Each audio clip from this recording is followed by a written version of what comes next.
DD किसान, बदलते भारत की शान।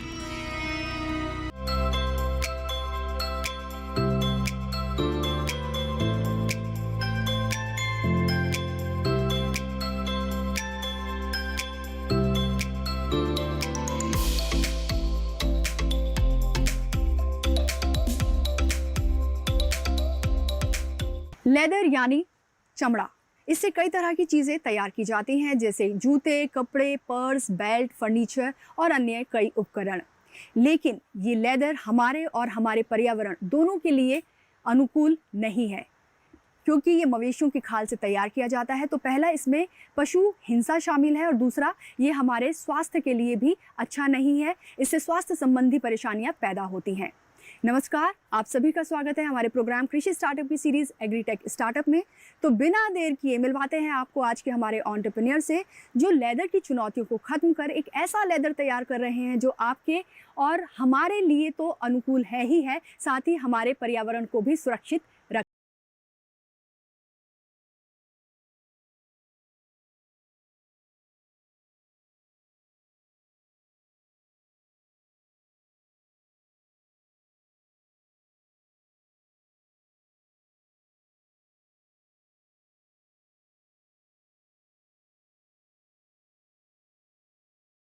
हमारे ब्रांड का नाम है ban hide. Under ban hide हम एक लेदर जैसा मटेरियल बनाते हैं जो कि बनाना क्रॉप वेस्ट से होता है। बनाना क्रॉप वेस्ट एग्रीकल्चर वेस्ट को हम यूटिलाइज करते हैं एंड उसको उसके साथ में एक ट्रेडिशनल लेदर जैसा मटेरियल डेवलप करते हैं। तो दोस्तों, फाइनली हमारे साथ हैं हमारे आज के एंटरप्रेन्योर शशांक श्रीवास्तव जी। शशांक जी, आपका बहुत बहुत स्वागत है हमारे प्रोग्राम कृषि स्टार्टअप की सीरीज एग्रीटेक स्टार्टअप में। Thank you so much for this opportunity. आप जो है बनाना जो है उससे लेदर तैयार कर रहे हैं बनाना प्लांट से। तो सबसे पहले यही जानना चाहेंगे कि इसको एक रिवोल्यूशनरी इनोवेशन क्यों कहा जा रहा है, और वो कौन से ऐसे डिफरेंट सेक्टर्स हैं, डिफरेंट इंडस्ट्रीज़ हैं जहाँ पर इसके एप्लीकेशंस यूज़ किए जा रहे हैं। बनाना लेदर एक बहुत अच्छा और एक बहुत नया एंड इनोवेटिव मटेरियल है दैट वी कैन से कि ये एक ट्रेडिशनल लेदर के कंपैरिजन में भी काफ़ी बेहतर मटेरियल है। एंड ये हम बनाना प्लांट के वेस्ट से वेस्ट को यूटिलाइज करके and then we are making this leather. And not even we are utilising the waste, but हम एक तरह से फार्मर्स की एक्स्ट्रा इनकम को भी जनरेट कर रहे हैं। एंड एक ये लेदर काफ़ी सेगमेंट में यूज़ कर सकते हैं। लाइक अभी हम इसको एक शीट फॉर्म में बना रहे हैं एंड देन उसको हम काफ़ी डिफरेंट सेक्टर में यूज़ कर सकते हैं, लाइक शूज़ में, बैग्स में, वॉलेट में, and also auto sector is very big market, so वहाँ पर भी हम यूज़ कर सकते हैं। जानना चाहेंगे कि किस तरह से ट्रेडिशनल लेदर के कंपैरिजन में आप इसको बेहतर पाते हैं। देखिए, ट्रेडिशनल लेदर के कंपैरिजन में अगर हम देखें तो ट्रेडिशनल लेदर के एक 1 kg के लेदर बैग को बनाने के लिए 17,000 वाटर यूज़ होता है। So that we can say कि एक बहुत बड़ा वाटर वेस्टेज है। बट बनाना लेदर के बनाने के लिए इसमें ऐसा कोई भी वाटर वेस्टेज या कार्बन फुटप्रिंट का यूज़ नहीं होता है। So that we can say कि एक बनाना लेदर काफ़ी बेटर मटेरियल होगा एज ए फ्यूचर मटेरियल के रूप में हम इसे देख सकते हैं। तो बनाना प्लांट लेदर जब आप तैयार कर रहे हैं, तो बनाना प्लांट का कौन सा पार्ट है जो इसमें इस्तेमाल किया जा रहा है? बनाना फ्रूट एक ऐसा फ्रूट है जिसको एक फ्रूट के बाद में वो पूरा स्टेम वेस्ट हो जाता है। हम उस स्टेम वेस्ट को यूटिलाइज करके उससे फाइबर एक्सट्रैक्ट करते हैं एंड देन उस फाइबर को एक सेल्यूलोज फॉर्म में कन्वर्ट करते हैं and then we make a leather like material. तो अगर हम बात करते हैं प्रोडक्शन की, तो किस तरह से इसका प्रोडक्शन किया जा रहा है? सबसे पहले हम उन फार्मर्स के साथ कनेक्शन करते हैं जो बनाना की खेती करते हैं एंड हमारी टीम उनके साथ कोलैबोरेट करती है। जब भी वो फ्रूट का कल्टीवेशन के बाद में पूरा स्टेम बचता है, उस स्टेम को हम अपनी फैक्ट्री में इनहाउस करते हैं एंड उसको एक्सट्रैक्ट करते हैं फाइबर के रूप में and then we converted into pulp like material. एक बहुत पतली स्लेरी फॉर्म में इसको हम कन्वर्ट करते हैं and then we added some adhesive, some fruit get adhesive add करते हैं एंड उसके बाद हम एक कोटिंग करते हैं, एक नॉर्मल कॉटन फैब्रिक पे कोटिंग करते हैं एंड देन वी एक सम रियल लेदर टेक्सचर के लिए हम कुछ हाइड्रोलिक प्रेशर के साथ में एम्बॉस करते हैं and then we can give some crocodile texture या फिर लेदर के कई सारे टेक्सचर्स के साथ में हम उसको प्ले करते हैं। तो जब हम एनिमल लेदर की बात करते हैं और बनाना प्लांट लेदर की बात करते हैं, तो दोनों की ड्यूरेबिलिटी को अगर हम कंपेयर करें तो कितना ड्यूरेबल रहेगा ये उसके मुकाबले? ट्रेडिशनल लेदर के कंपैरिजन में अगर हम बनाना लेदर को देखते हैं तो ये काफ़ी सिमिलर है ये फिजिकल टेस्टिंग वाइज। मैं इसको वर्बली नहीं बोल रहा हूँ, हमने अपने मटेरियल को टेस्ट किया हुआ है TUV एंड इंटरटेक लैब से। They are global lab and the result is very good as compare to traditional leather. अगर हम फिजिकल स्ट्रेंथ की बात करें तो tearing strength is very good, it's 62 nm and leather is something around 82 nm है. So that we can say कि ये बहुत स्ट्रॉन्ग है एज लाइक रियल लेदर. क्योंकि जो लेदर इंडस्ट्री है वो फैशन से बेहद जुड़ी हुई है. इसकी जो एक्सेसरीज़ हैं, पर्स हुए, शूज़ हुए, बेल्ट्स हुई, वो तैयार किए जाते हैं. तो आप भी बनाना प्लांट से वो सब कुछ तैयार यहाँ पर हो रहा है. लेकिन अगर हम लुक्स की बात करें, एस्थेटिक्स की बात करें, तो कितना कॉम्पीट कर पा रहे हैं एनिमल लेदर के कंपैरिजन में? देखिए, बनाना लेदर को एक ट्रेडिशनल लेदर के टेक्सचर में, ट्रेडिशनल लेदर के कंपैरिजन में बनाना हमारे लिए बहुत बड़ा चैलेंज था. बिकॉज लेदर के टेक्सचर के जैसा लुक देना बनाना लेदर को और उसके जैसा स्ट्रॉन्ग बनाना काफ़ी चैलेंजेस था. बट राइट नाउ हमने जो मटेरियल डेवलप किया है वो काफ़ी सिमिलर है, काफ़ी स्मूथ है as like real leather. And इस मटेरियल से हम कई सारी चीज़ें हमने शूज़ में भी हमने ट्राई किया अपने मटेरियल, और बैग्स में भी हमने ट्राई किए हैं. तो ऑलमोस्ट ये बहुत सिमिलर है ट्रेडिशनल लेदर के. शशांक जी, क्योंकि जो लेदर इंडस्ट्री है वो बहुत बड़ी है, बहुत वाइड है, तो अगर हम जैसे बनाना प्लांट से इसको तैयार कर रहे हैं, लेकिन अगर मैं ग्लोबल प्रोडक्शन की बात करती हूँ तो कौन कौन से वो ऐसे सोर्सेज रहेंगे जिनसे कि हम ये लेदर तैयार कर सकते हैं?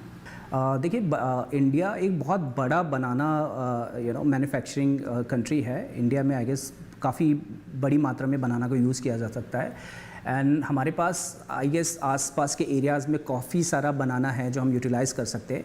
बट अगर हम बात करें कि इसके अलावा और किन किन मटेरियल से हम लेदर को डेवलप कर सकते हो, तो आई थिंक पाइनएप्पल लीव से हम डेवलप कर सकते हैं, कैक्टस से हम डेवलप कर सकते हैं. एंड इन ग्लोबल वाइज एक दो कंपनीज और भी हैं जो प्लांट लेदर बना रही हैं. कुछ कैक्टस से बना रही हैं, कुछ मलाई से बना रही हैं. एंड ऑल्सो हम wheat straw and rice husk को भी ट्राई कर रहे हैं दैट वी कैन यूज़ उसको हम यूटिलाइज़ करके एंड उससे हम लेदर बना सके. तो आपने इतने सारे ऑप्शंस हमें गिनाए हैं कि जो प्लांट्स हैं जिनसे हम लेदर तैयार कर सकते हैं, तो आपने बनाना प्लांट को ही क्यों चूज़ किया? देखिए, banana is a very strong fibre. अगर हम एज़ कंपेयर नेचुरल फाइबर की बात करें, पाइनएप्पल है या फिर दूसरे अन्य फाइबर हैं, सो उसके कंपैरिजन में जो उसकी टियरिंग स्ट्रेंथ है या जो इसकी स्ट्रेंथ है बनाना फाइबर की, वो काफ़ी स्ट्रॉन्ग है. एंड ये हमारे इंडिया में काफ़ी अच्छी मात्रा में उपलब्ध है. So that's why I choose banana fibre. जैसा हम सभी जानते हैं कि जब हम एनिमल लेदर की बात करते हैं तो जो आसपास जो जहाँ पर वो इंडस्ट्रीज़ होती हैं तो वहाँ पर काफ़ी पोल्यूशन हो जाता है. साथ ही तमाम तरह की जो डिजीज़ हैं वो खतरा रहता है उनके पैदा होने का. तो कहीं ना कहीं अगर इन्वायरमेंट की उससे देखा जाए तो काफ़ी इन्वायरमेंट को नुकसान करते हैं. तो जब हम इस तरह से प्लांट बेस्ड लेदर तैयार करेंगे तो उसमें क्या कुछ इनसे बचाव किया जा सकता है इन सब चीज़ों से? अगर हम देखें तो एक ट्रेडिशनल लेदर के एक 1 kg हैंडबैग को बनाने के लिए 17,000 वाटर यूज़ होता है. So that we can imagine कि कितना वाटर वेस्टेज है लेदर इंडस्ट्री में. और अगर हम उसको सिंपल लैंग्वेज में समझे तो एक पर्सन उस वाटर को 25 ईयर तक उस वाटर को कंज्यूम कर सकता है. सो यू कैन इमेजिन कितना वाटर वेस्टेज है. एंड नॉट इवन सिर्फ वाटर, बल्कि बहुत सारे ऐसे हैवी मेटल्स या केमिकल्स यूज़ होते हैं in their leather tannery process, in their leather tannery, जो कि काफ़ी हार्मफुल होते हैं. लाइक फॉर एग्जांपल उनसे बहुत सारे कैंसर तक की डिजीज़ निकल के आते हैं. कई सारे जो वर्कर्स टैनरीज में काम करते हैं उनमें बहुत सारे फंगल या इन्फेक्शंस होते हैं. एंड फिर वो अपनी टैनरी से निकल करके बाहर लोकल एरियाज़ में जाते हैं, वहाँ पर स्प्रेड होते हैं. सो ये पूरा एक ब्लॉकचेन क्रिएट होता है जिससे हम यू कैन नॉट इमेजिन कि कितना टॉक्सिक जनरेट होता है. बिल्कुल. जो एक एनिमल लेदर के चैलेंजेस हैं वो काफ़ी सारे हैं, और जैसा आपने बताया है कि बीमारियां पैदा होती हैं, बाहर जाके कंटामिनेशन हो रहा है, लोगों में फैल रही हैं वो बीमारियां, तो वो तो एक है ही है. लेकिन जब हम बनाना प्लांट लेदर की बात करेंगे तो उसके अपने क्या कुछ चैलेंजेस हैं? जो फर्स्ट चैलेंज हमने फील किया है जब हम अपने प्रोटोटाइप सैम्पल्स को रेडी कर रहे हैं, so the biggest challenge is कि उसको एक स्ट्रॉन्ग मटेरियल और एक लेदर जैसा ही मटेरियल बनाने के लिए हमने ट्राई किया था. सो ये हमारा एक सबसे बड़ा चैलेंज था. एंड नॉट इवन दिस बल और भी बीच में कई सारे चैलेंजेस हमें फेस करने पड़े. फॉर एग्जांपल लोगों को अवेयरनेस के लिए लोगों को जानकारी नहीं होती है कि कौन सा एनिमल लेदर होता है, कौन सा सिंथेटिक या कौन सा प्योर लेदर होता है.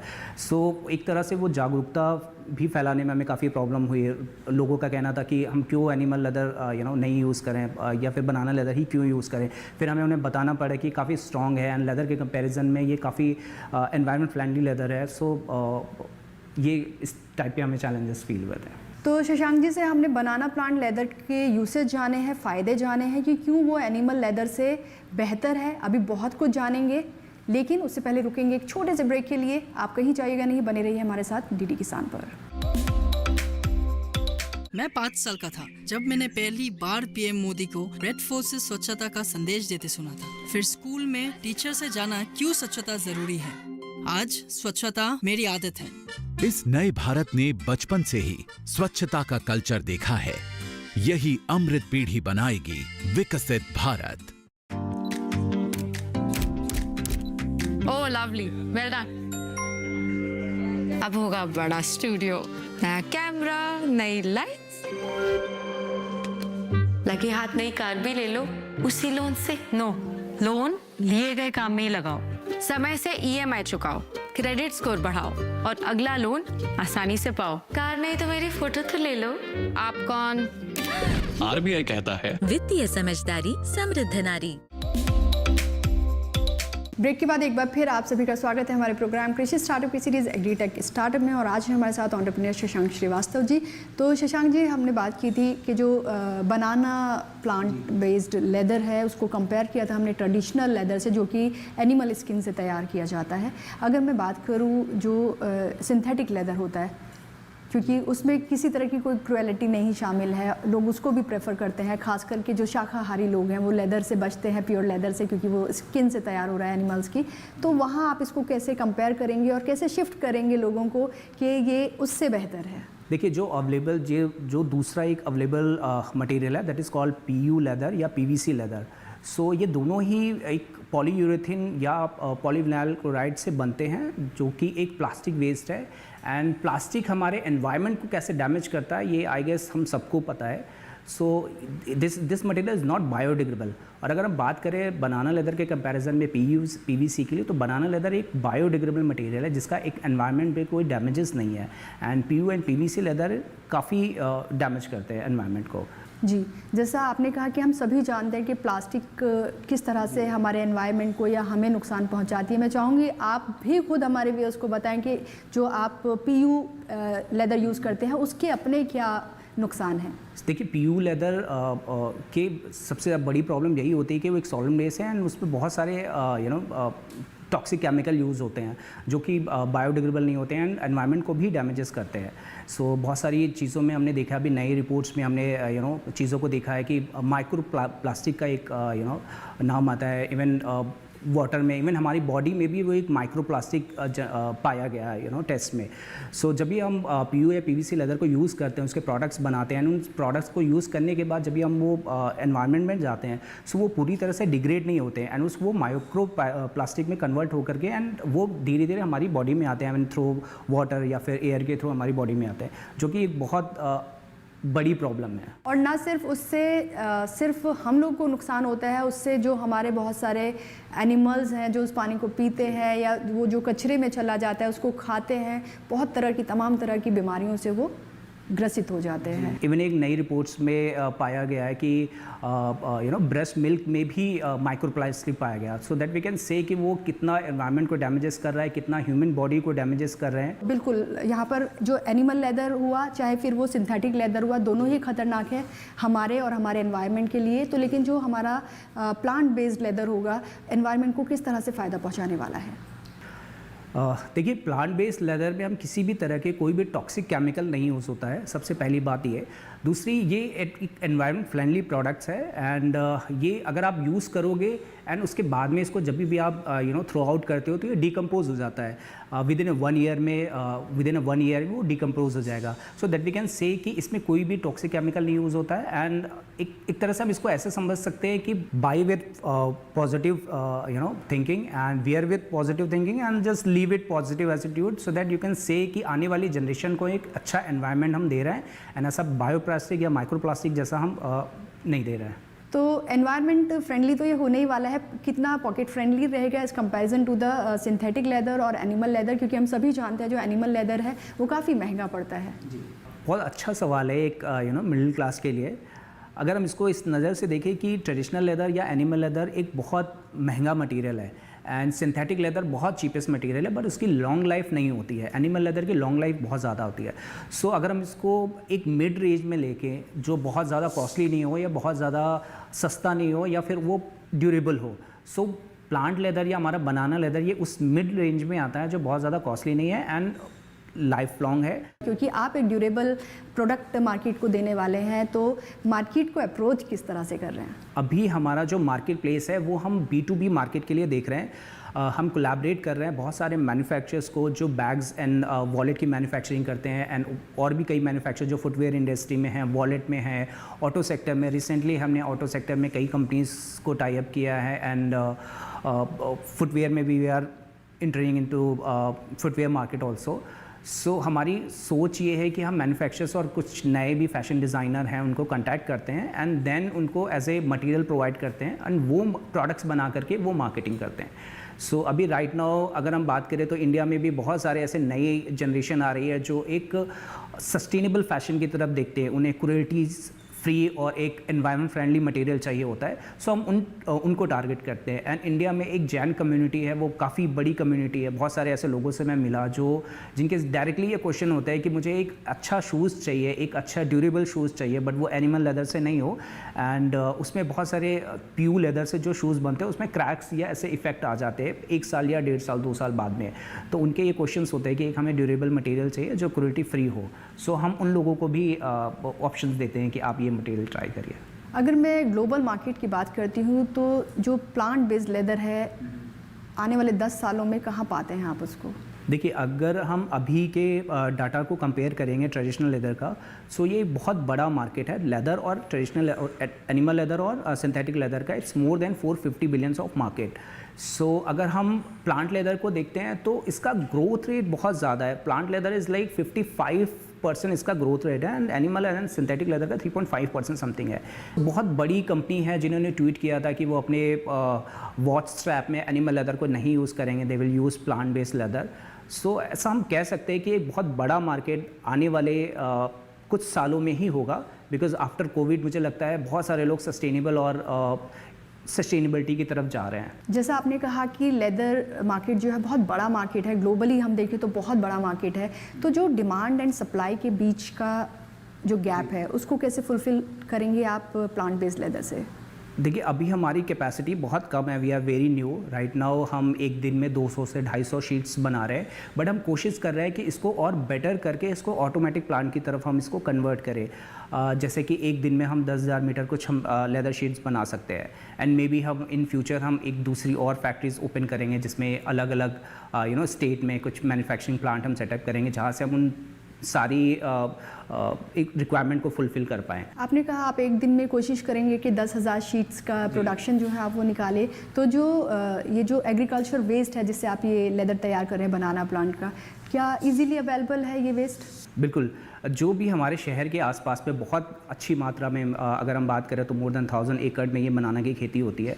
सो अभी हमारे पास काफ़ी ऐसे फार्मर्स हैं, मोर देन 100 फार्मर्स हैं जिनके साथ हम कोलैबोरेट करते हैं, एंड जब भी उनका एग्रीकल्चर वेस्ट जनरेट होता है एंड वो उसको हम यूटिलाइज़ कर सकते हैं। एंड मे बी अगर हमें इन फ्यूचर ज़्यादा रॉ मटेरियल की ज़रूरत पड़ेगी तो हम डिफरेंट स्टेट में जाएंगे। जैसे हमारे महाराष्ट्र में बहुत बनाना होता है, नीचे साउथ स्टेट्स में काफ़ी बनाना होता है, इवन यूपी में भी काफ़ी बनाना होता है। सो अभी भी हमारी टीम कोशिश करती है कि ऐसे फार्मर्स को के साथ में कनेक्शन बैठाएं एंड हम उनके साथ में एक easy raw material supply chain को एक इजी वे में हम कर सकें। ये जो प्लांट बेस्ड लेदर होने वाला है, इससे अगर हम बात करें सर्कुलर इकॉनमी की, तो किस तरह से जो इकॉनमी है वो सर्कुलेट हो रही है और किन किन को फ़ायदा होने वाला है? प्लांट लेदर में अगर हम सर्कुलरिटी की बात करते हैं तो सबसे पहले हम सिर्फ अपनी फैक्ट्री में ही एम्प्लॉयमेंट को जनरेट नहीं कर रहे हैं। इवन जहाँ से हम लोकल फार्मर्स जो हम बनाना सोर्स कर रहे हैं वहाँ पर हम बहुत सारे रूरल वुमेंस को उनके साथ में टाई अप कर रहे हैं। बनाना की कटिंग से लेकर उसके एक्सट्रैक्शन से लेकर के काफ़ी लोकल एरियाज़ में हम जाते हैं। वहाँ की रूरल जो भी हमारी वुमेंस होती हैं उनको हम ट्रेन करते हैं कि फाइबर को कैसे एक्सट्रैक्ट करना है, कैसे उसको आगे कन्वर्ट करना है दूसरे मटेरियल में, रॉ मटेरियल में। तो वो एक तरह से आप देखें तो हर एरिया में जहाँ से हम बनाना फाइबर को एक्सट्रैक्ट करते हैं वहाँ पर हम एक तरह से एम्प्लॉयमेंट जनरेट कर रहे हैं। प्लांट बेस्ड लेदर के बारे में अभी बहुत कुछ जानेंगे शशांक जी से, लेकिन उससे पहले लेंगे एक छोटा सा ब्रेक। कहीं जाइएगा नहीं, बने रहिए हमारे साथ डीडी किसान पर।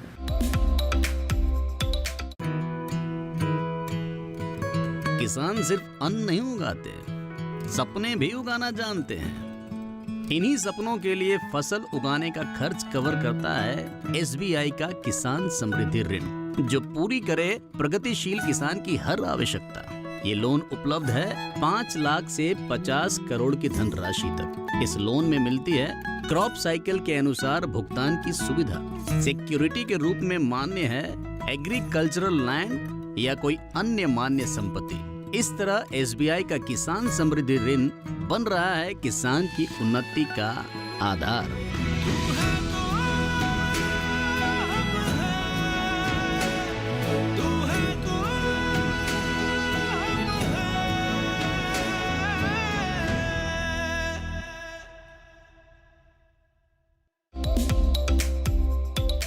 Welcome back to our show कृषि स्टार्टअप में आज है हमारे साथ शशांक जी, जो कि बनाना प्लांट से लेदर तैयार कर रहे हैं। तो हमने बहुत सारी बातें आपसे कर ली हैं, साथ में अब ये भी जानना चाहेंगे कि जो इसका सोशल और इकोनॉमिक इम्पैक्ट है वो क्या होने वाला है।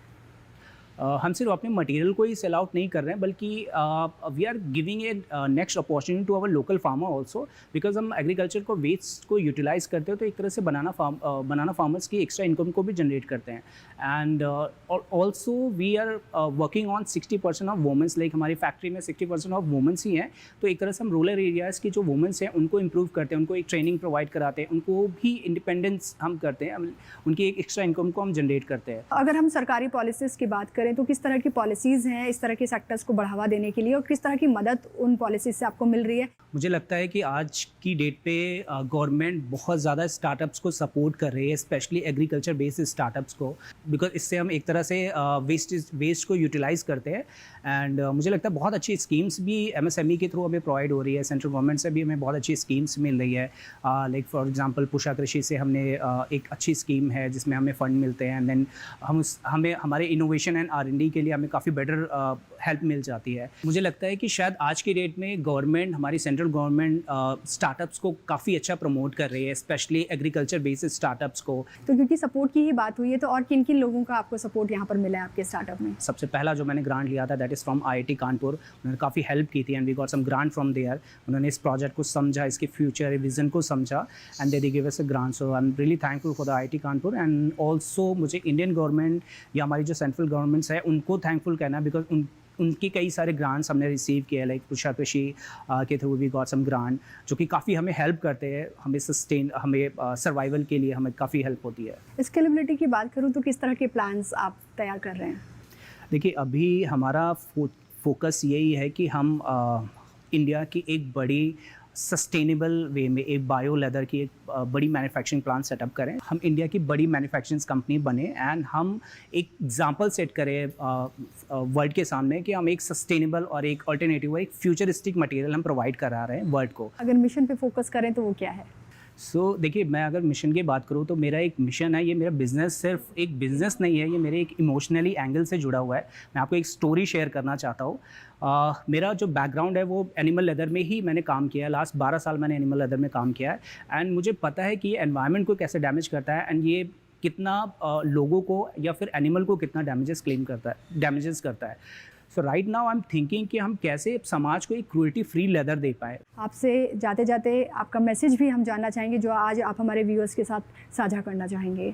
तो मुझे लगता है कि आप सिर्फ अपने लिए नहीं बल्कि इन्वायरमेंट के लिए और हमारे जो निर्जीव पशु पक्षियाँ हैं उनके लिए भी सोचें, ना सिर्फ अपने लिए। सो एक ऐसा समाज हम क्रिएट करें जहाँ पर आने वाली पीढ़ी उसको एक सस्टेन के साथ में सर्वाइव कर पाए, ना कि पॉल्यूशन या फिर क्रूएल्टी के साथ में। बिल्कुल, और ये कहा भी जाता है कि ये जो धरती है सिर्फ इंसानों के लिए नहीं है, इस पे जानवर भी हैं और जितने भी जीव जंतु हैं उन सब की है। ये हमें सबका ख्याल रख के चलना है, और मेनली जो आपका नेचर है, जो प्रकृति है, उसके साथ ज़्यादा खिलवाड़ नहीं करना। सुविधाएं तो हमें जुटानी है अपने लिए, लेकिन हमें साथ ही साथ पर्यावरण यानी कि प्रकृति, जो नेचर हम रह रहे हैं, जो हमारी बेसिक नीड है, जिस हवा में हम सांस लेते हैं वो अच्छी होनी चाहिए, वो शुद्ध होनी चाहिए। शशांक जी, आपसे मिलकर बेहद अच्छा लगा है आज, और आप अपने मिशन और विजन में जल्दी से कामयाब हो, यही दुआ के साथ आपसे अलविदा कहते हैं। Thank you.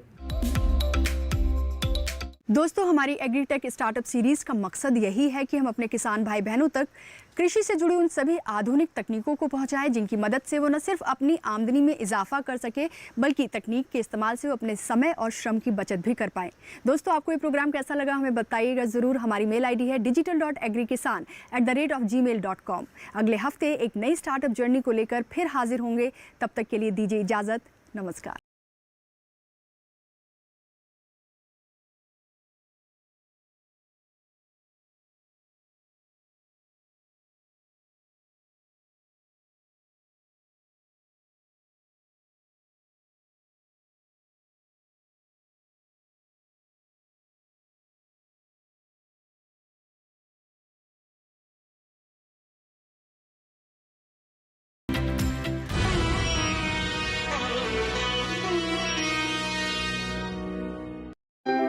इस कार्यक्रम के प्रायोजक थे